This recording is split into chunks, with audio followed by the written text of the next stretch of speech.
You are watching Christian Women Living in High Definition. Family is a very important aspect of a Christian woman's life. Regardless of the role in the family, God's Word provides us a blueprint. Our next episodes will feature conversations with Christian couples discussing marriage and why they got married God's way. Now to the host, Lady Marie Hargrove. Welcome to Christian Women Living in High Definition. We've been talking about marriage God's way in our previous sessions. We started off talking with the men about their marriage path, and then we brought on the women, the helpmeet as God calls us, and talked about their process and how they decided that they would say yes, not to the dress, but to the men. And then now we have brought the men back, and we're going to talk to both of the men and the women in the couples.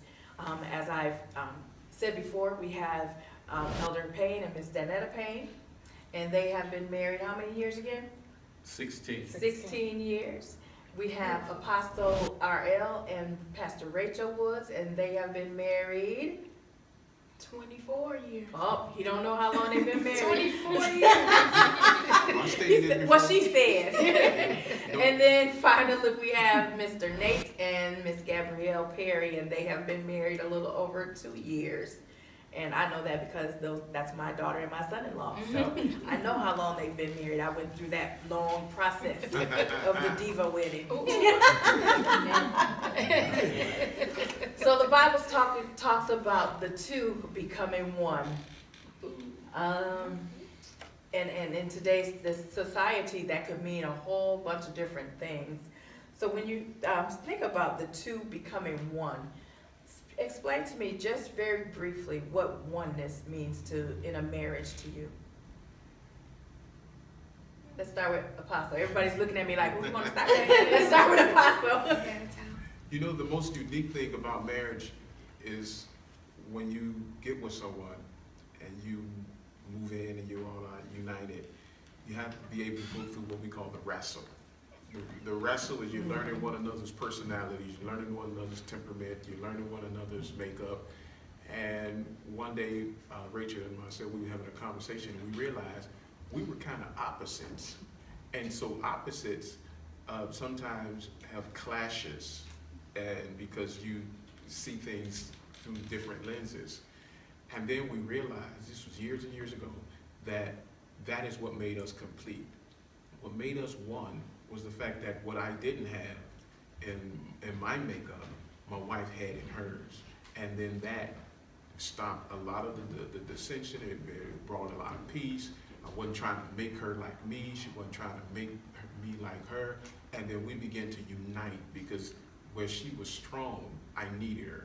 And that right there began to develop a oneness. And so it's not only a oneness in that capacity, but oneness in faith, oneness in love, oneness in purpose, you know, as we moving in and out of life and ministry together, a lot of dynamics, a lot of shifts, a lot of change, a lot of pressure, and you have to make sure that you can maintain that oneness as you advance and move forward together. And you mentioned that word need is one of the words that we talked about with the wives. No, she needed me. And Elder mentioned as he was coming back on the set that he need his wife too. So what makes the oneness in the need for your wife? Well, as we have become together, we've learned each other.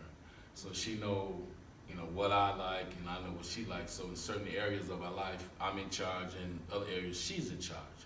So we know each other like that. But far as the need goes, like I'm still in the physical body, so I need physically to touch her, to kiss her, to hold her, like that. So I need her. Now, she might not need me like that, but I need her for that. Because I'm still in the physical. Now spiritually, we are at a place together where she understands my place as being who I am spiritually. So she listens to me and I guide her and lead her in that area.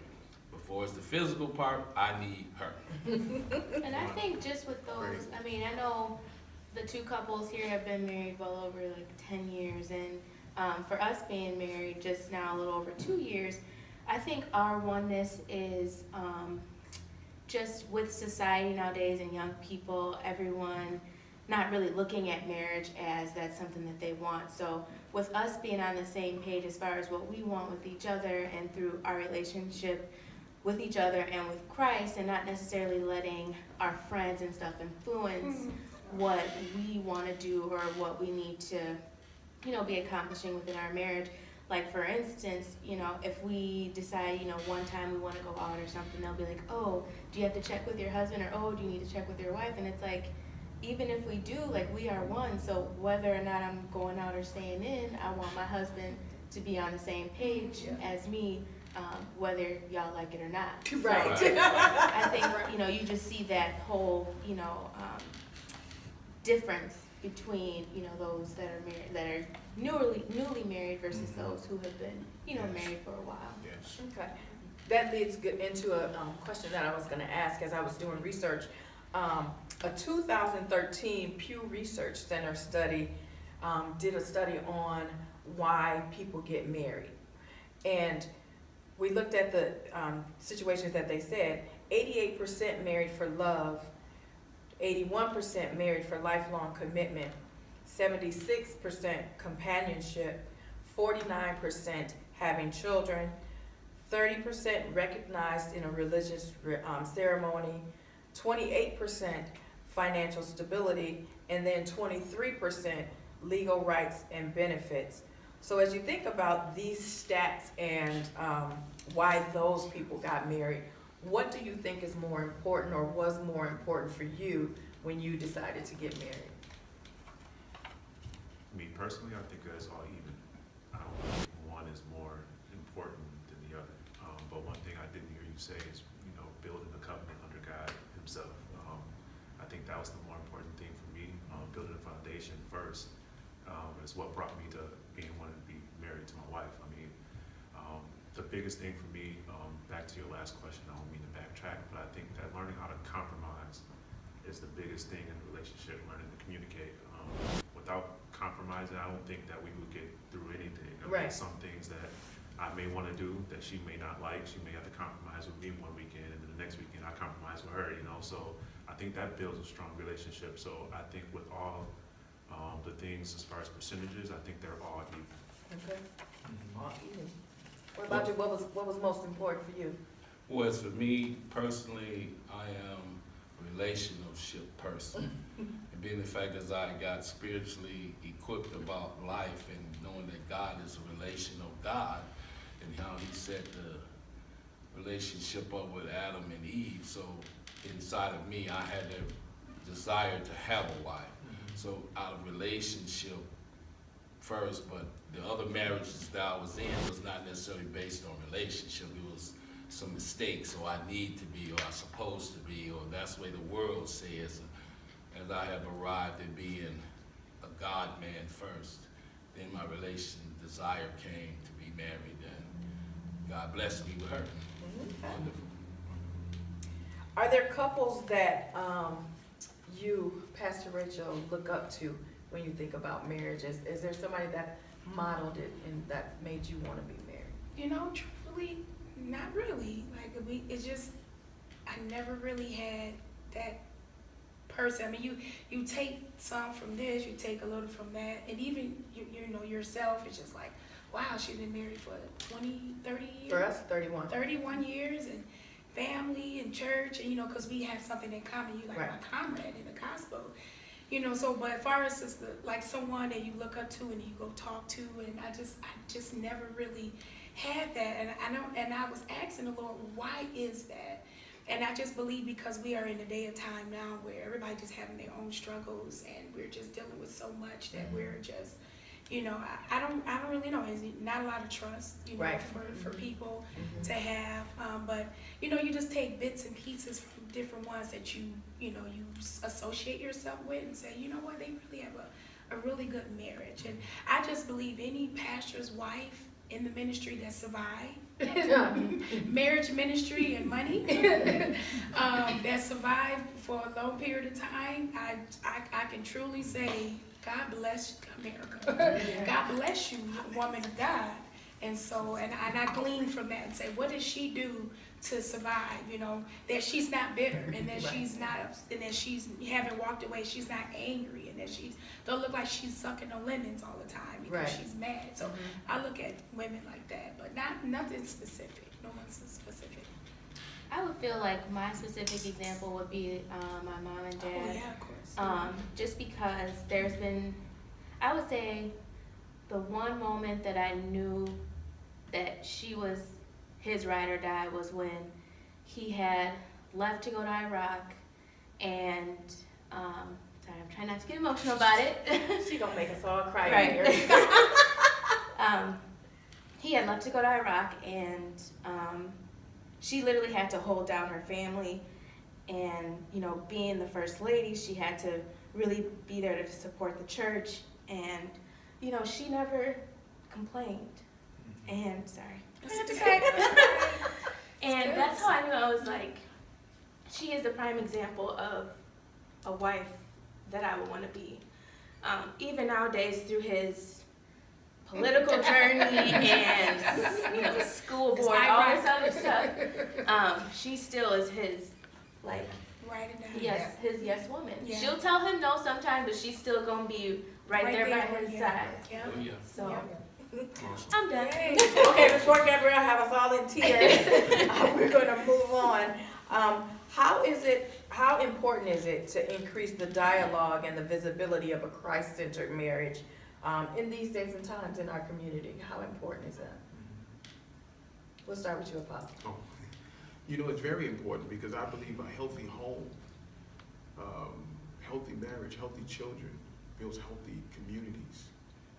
Healthy communities build healthy quarters of cities. Healthy quarters of cities can go and start building sections or multiply dimensions of cities that are even more healthy.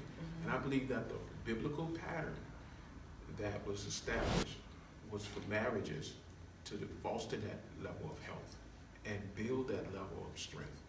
And I think we would have less problems. We have a major fatherlessness issue. We have major issues with in-depth issues financially and people going through with single-parent homes.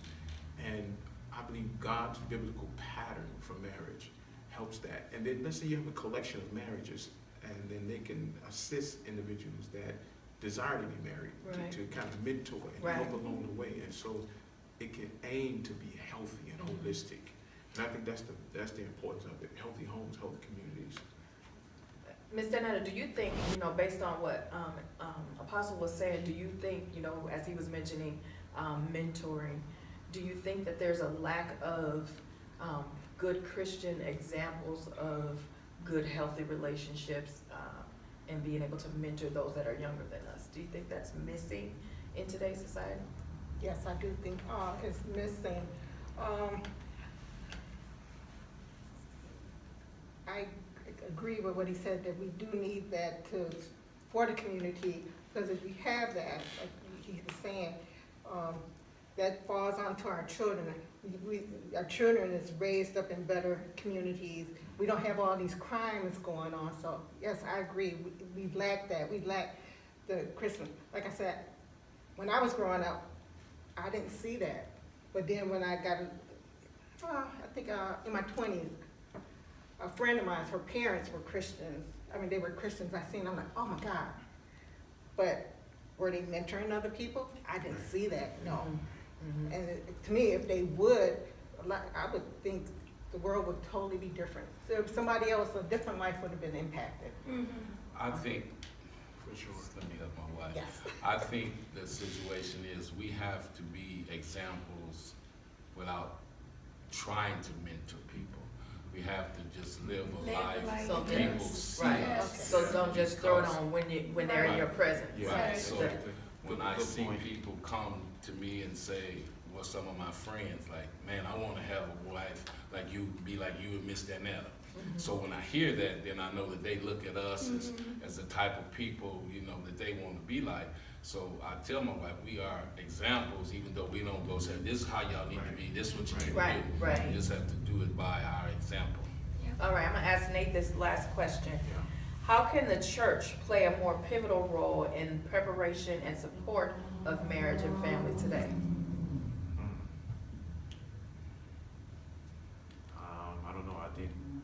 individual need to actually just understand the word. I mean, a church itself is a community, so learning by examples from other couples, married couples and things like that. I think that when we came in, or when I came in with my wife, I saw a lot of examples as far as what should be done, should not be done, but I also saw it. So I think the church itself should, with outreach programs and things like that, I think the kids would see that. They would start working more towards, what they are saying here now, towards positive inputs, positive situations, and getting them into more of a role of how to live life under God's word. So we're in this session going to talk about children and bringing them into the fold. Two of our couples don't have any children at this time, and then Miss Danetta and Elder Payne have children that Elder brought to the marriage. And then I will share in based on my relationship, and I have 3 children of my own, so I may have to jump in and put a little stuff in there as well. So we want to welcome you guys and hope that you are enjoying yourselves talking with us today. Yes, absolutely. Having a wonderful time. Great. So the Bible says that we are to be fruitful and multiply. I'm going to ask the women because, in the society today, we talked a little bit about being independent. And most women are now deciding, I ain't having no kids, I'm only having one. They're calling the shots. So when you talk about adding those children to the relationship, do you think that changes the dynamic of a relationship when you add children to it? Absolutely. Anytime you add anything to anything, it changes the dynamics. And so even though we don't have biological children, we pastor a church, so we have spiritual children, Mm-hmm. a lot of them with totally different personalities. Right. And it really does change the dynamics in our pastoralship and also in our marriage, because how I think even in a natural sense you may tend to draw yourself to one child, and then another child may really get on your nerves and you're not as close. And that even happens even within ministry, where it's like you kind of draw to one or a couple of individuals, whereas the other ones, you love them though, you treat them fairly, but you're not as drawn. And then it could, it hasn't really brought any type of strain on our relationship. But because we are dealing with so much, with the children and the bills and the marriage, and it really can bring a strain. Because we find ourselves, even when we're out to dinner or supposed to be on a date night, we're talking about children. It's like yes, I'm like, these are the days of our lives. So, Right. But yes, so yeah, it can definitely change the dynamics in the marriage. Right. So I mentioned that Elder brought children to the marriage. And so how did that dynamic play a part in your roles of going to Miss Danetta, not being a mom, to now being a mom / stepmom to Bonus mom. a bonus mom? Yes. Is that it? Yes. To other children. How did that all kind of roll out? And Well, with the youngest one, her mom didn't interfere at all. She was always open, she made sure I was a part of everything that Michelle was involved in. We always, actually, I even to the point that I think Michelle's my aunt. But when she graduated and she went to college, I felt like I was graduating. She felt like she was mine. so you had a stronger bond. I with have her. a stronger bond. Yeah. The older ones, I love them the same. And they're a little, because I remember when I first got engaged to Elder, and people said, well, if you get along with the oldest, you'll be all right. Because she don't like you ain't gonna fit in. It didn't turn out that way though. Praise God. We get along great. We handle family problems, issues. So I think it came out to work out great. But it does change the dynamics. Because sometimes I listen to how he talks to them. I mean, he talks to them about God and everything. And I'm like, oh, I feel so bad for them. So it does change things, children and families, you know. Right. So Gabrielle and Nate don't have any children right now. How do you think that's going to change if when Gabrielle finally puts it on her schedule?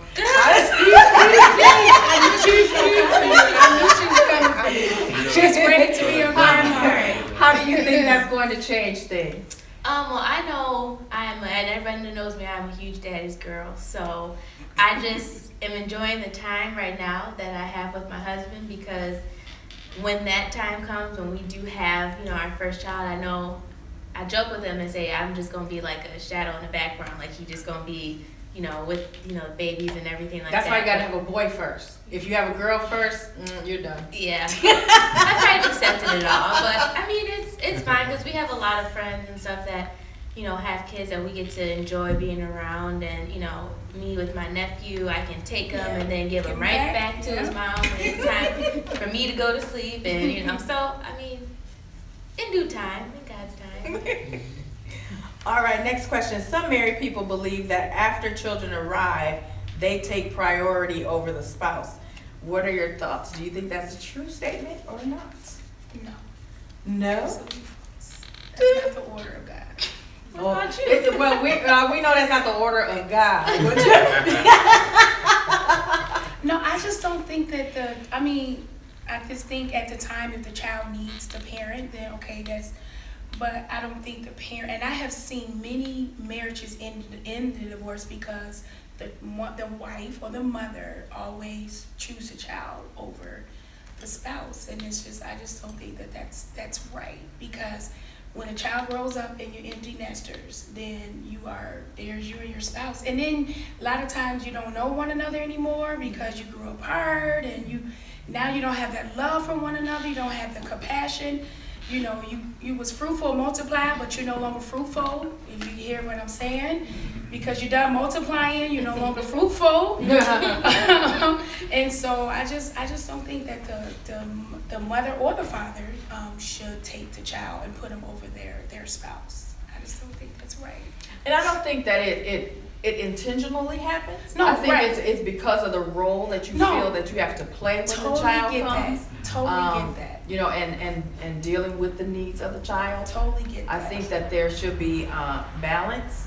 Some families that I know, make sure that they continue with a date night or right. something, so that they right. can, they don't lose, and that relationship between the husband and the wife are broken. That's what I'm saying. Because we have a neighbor who had a child and she had a daughter, and the daughter has became like her life. Like the husband and the son is way over there somewhere, and the daughter has became like her entire life. Mm-hmm. And it's just like, oh, she's a little off balance. And so, and I'm really concerned, because I remember where her and her husband used to be to where they are now. And it's just not, because she chose to do that. And so, or maybe not intentionally, but now here they are. Mm-hmm. So, yeah. Well, I just wanted to say, seeing that I'm the one who have children and brought them into the marriage, I think my wife kind of tends to believe that my children are above her, but they're not, because I have like grown daughters, and one of them is more like needy, like, so she needs her daddy because they twins, and she was the one that I had and held and all the time was with me, so she has that possessiveness. So my wife, she tends to understand that, but truthfully, she isn't below, my children. She is above my children, whether she believes that or not. Mm-hmm. But because I spend time talking all of the time with all of my children about God, I figure if I'm going to talk to them about something, it has to be about God. Right? So when I leave, they'll always say, Daddy used to always talk about God, God, God. So that's how that goes. Awesome. Right. While you're on that, talking about the relationship, Elder, I want to ask you a question. In today's society, the relationship between the parents and the children have changed. Mm-hmm. From when you were a child and how you and your mom were, to how the younger generations, children and parents dynamic is. What do you think about that change? Well, truthfully, as I see it, how society is usually how the child and the parent, how they were. Like with me, how I am with my children is how my mother was with me.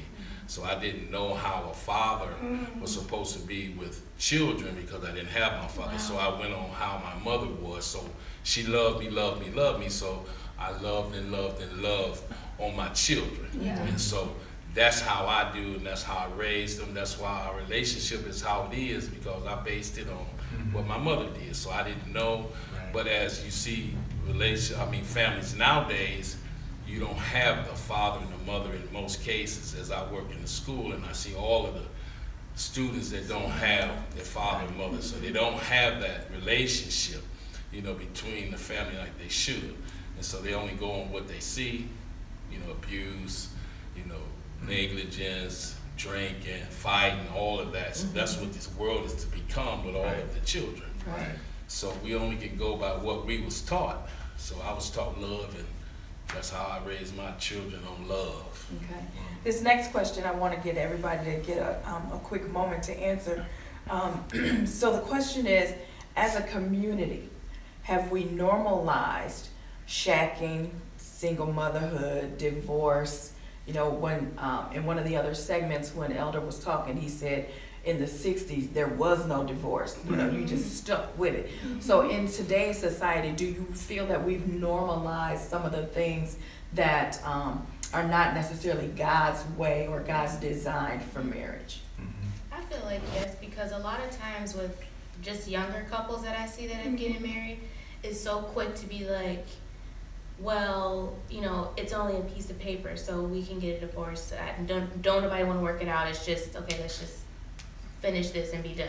So I feel like it has become very normalized to just give up when that's not, well, for me, that was never the example that was set for me. So, I don't know. For sure. I most definitely think that we normalized it. I think we just moved into a phase where we normalized dysfunction. And then we took shame out of it. Yeah. And I remember it was a day when someone was shacking, or they were doing things, and what did they say? Fornicating. Fornicating, right? That was like a huge issue. And you couldn't walk past the church and with a cigarette. Right. It was a very deep hour we were in then, because then it was a more realm of conviction. But now I think society makes a lot of money off of dysfunction. Yeah. And then society makes a lot of money off of poverty. And I think all of that shows that if I didn't see it growing up, and all I saw was dysfunction, and all I saw was womanizing, and all I saw was being a pimp and a player, then the next generation just falls into the same kind of image. Yeah. And I think that's the problem that we have, because we normalized it.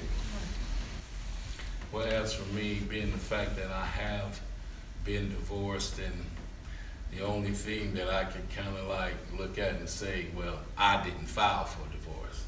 Not that that's an excuse, but I use that for, well, it wasn't me, but yeah, it takes two to make a marriage dissolve.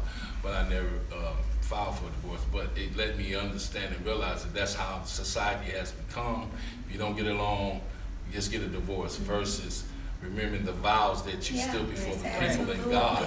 See, they don't look at that as being of any importance. And I think most marriages now, in weddings, that's a formality. That's something that we just go through. They even get to the point where they want to do their own vows and take out the God stuff and all of that. Right. But the thing is, if you have those vows before God, if you have any kind of relationship with God, it would mean something to you. Right. And as I finally got to that point and made those vows, I won't get a divorce this time, never, ever.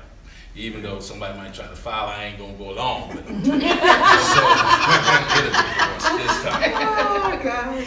So I'm gonna ask Pastor Rachel this last question as we wrap this up. What departing words of wisdom would you want our viewers and our listeners to know regarding marriage? Wow, that's a really deep question. Got a lot in that. Well, the one thing from my experience that I would say for those who are thinking about getting married, or that's engaged, or who desire to be married, just go into marriage, first of all, knowing that God is the center of it. You gotta place God as the center, because if you don't, then you would do things on your own, or your spouse would do things on his own or her own. And so, but just going there knowing, and the word that was kind of thrown around was compromise, just be able to compromise. And then one of the things, even after 24 years of marriage, that I'm learning now is to be more accepting of, my husband, and the things, and not because I find myself being more frustrating when I'm not as accepting. And so I would just say, just bring God into your marriage, and to compromise when he needs to compromise. Some things you don't need. Now, if your spouse is telling you to do something that is totally against the word of God or totally against your morals, don't compromise with that. You stand your ground. Right. But if it's something about, like, if he want to go see one movie, you want to go see next movie, just kind of say, you know what, let's just go see your movie just for peace sake. Right. They show movies 7 days a week. Yes, exactly. And then, and just kind of go into it, just accepting your spouse for who they are. Well, I want to thank you all again for joining us today. I think yep, this is it. Oh, wow.